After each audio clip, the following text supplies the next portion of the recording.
Magandang umaga po, magandang hapon, magandang gabi sa inyong lahat. Sana po mapanood nyo itong mensahe ko sa inyong lahat regarding yung sagot ko sa mga sinabi ni Madam Senadora Amy Marcos kahapon. Nasyak po ako kasi hindi ko akalain na magagawa niya yan. Kasi kilala ko yan, magmula ng 11 years old po yan. Ma'am Senadora, magmula nung high school ka, parati tayo nagkikita sa Malacanang dati. Nagkasama pa tayo ng 5 years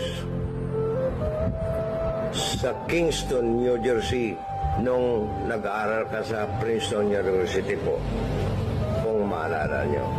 Nung nag-aaral ka sa Princeton University, halos 24 hours tayo nagsasama sa isang bahay.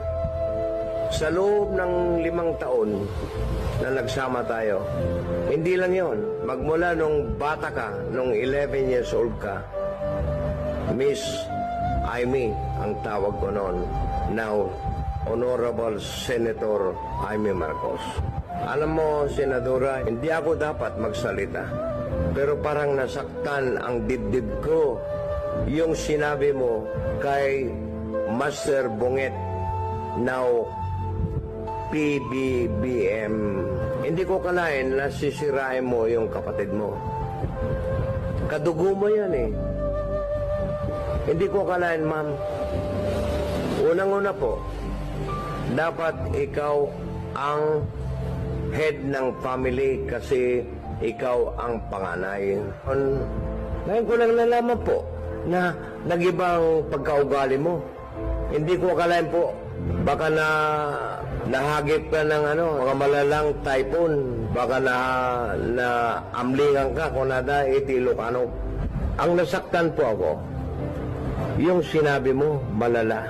Hindi naman totoo yan eh. Kilala ko yan si Bunget. Kilala ko kayo. Kilala ko si Irene. Kilala ko si yung bunso, si Miss Amy.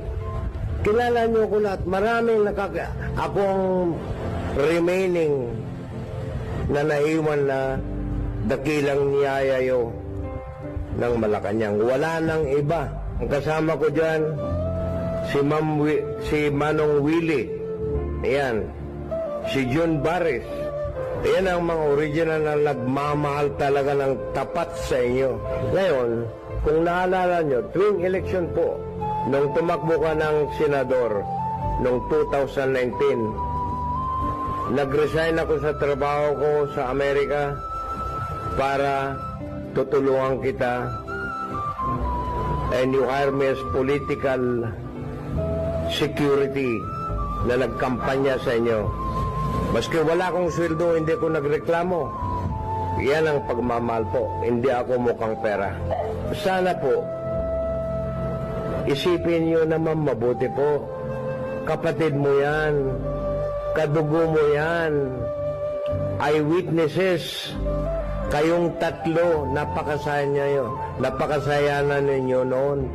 Nung bata pa kayo. 5 years old si Irene. 8 years old si Bunget. 11 years, ma'am. Napakasaya ninyo nung araw.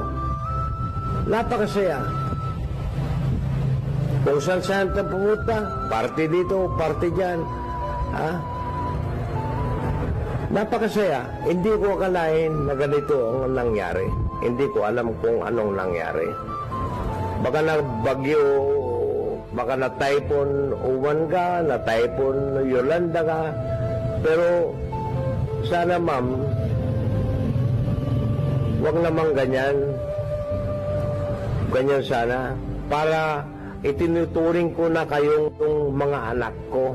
I am 81 years old na po na naglilingkod pa rin sa pamilya ng Marcos hanggang ngayon. Huwag kayong magagalit po. Itong mensahe ko para sa inyo po. Kasi mas matanda ako sa inyo, I consider myself as your stepfather kung tutuusin. Advice ko lang, ma'am, mahalin mo yung mga kapatid mo. Ako rin, panganay ako sa pamilya, ma'am. Siyam kami magkakapatid. Pero hindi kami nagsisiraan. Kung pwede mong takpan yung kapatid mo, takpan mo. Ganyan yan. Blood is thicker than water. Yan ang sinasabi nila. Mga kababayan na nakikinig, itong kapatid nyo, lolo nyo na nagsasalita, galing po sa puso ko itong mensahe ko para sa kabutihan ng bayan natin. Isipin yung mabuti kung tama yung sinasabi ni Senadora Amy. Mag-isip kayong mabuti po. Kasi parang hindi ko masasabing nababaliw na yata. Ma'am, nababaliw ka na yata. Baka kumain ka ng shrimps kasi allergic ka ng shrimps. Alam ko yan. Kaya mga kababayan, isipin yung mabuti, analyzein yung mabuti, yung mga sinabi ni Amy na paninira sa kapatid niya. Wala pong katotohanan yan. Nasa tabi ako ni BBM yan.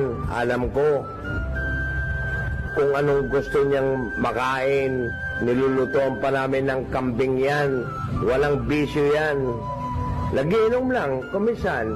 2 San Miguel Lights after the campaign.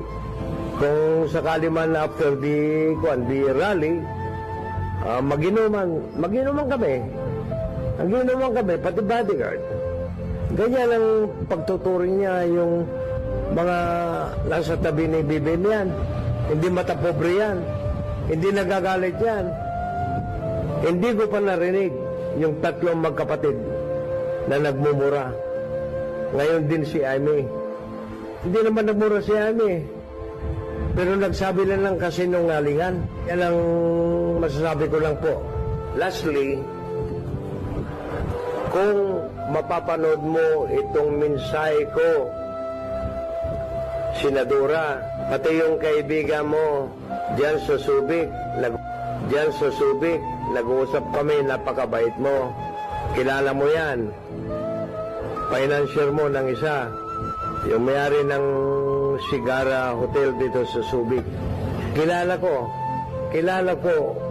kita mabuti. Yung mga bodyguard mo nga, sina Rolex idol nila ako kasi nandun ako sa tabi parate. Iniilan niya ako. Dito ka man, ganyan yan. Mabuti na dito ka, magpakita ka kay Bosyang. Actually, ang palayo niyo sa amin ni Amy is Bosyang. Maraming nakakaalam na very close sa kanya. Tingnan mo yan. Nakasama kami. Ang dami kong kasama sa prison noon, ma'am. The late Colonel Arwisa. Yung anak niya ngayon, personal secretary ni BBM, si Leni Arwisa. Ang pamilya namin, sobrang pagka-loyal sa inyong pamilya ng Marcos.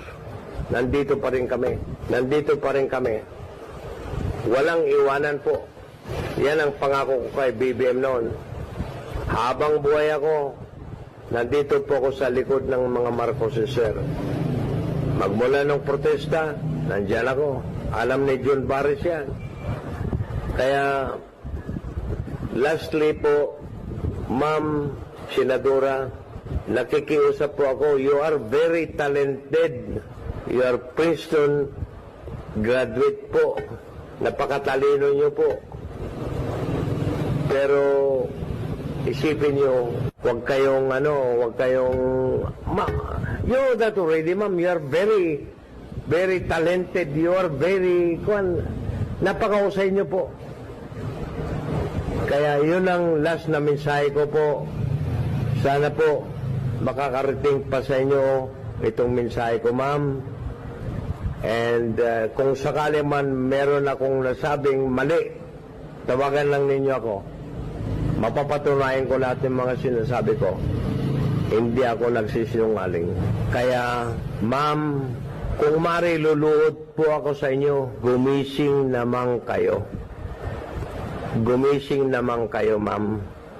Isipin niyong mabuti yung sinasabi niyo.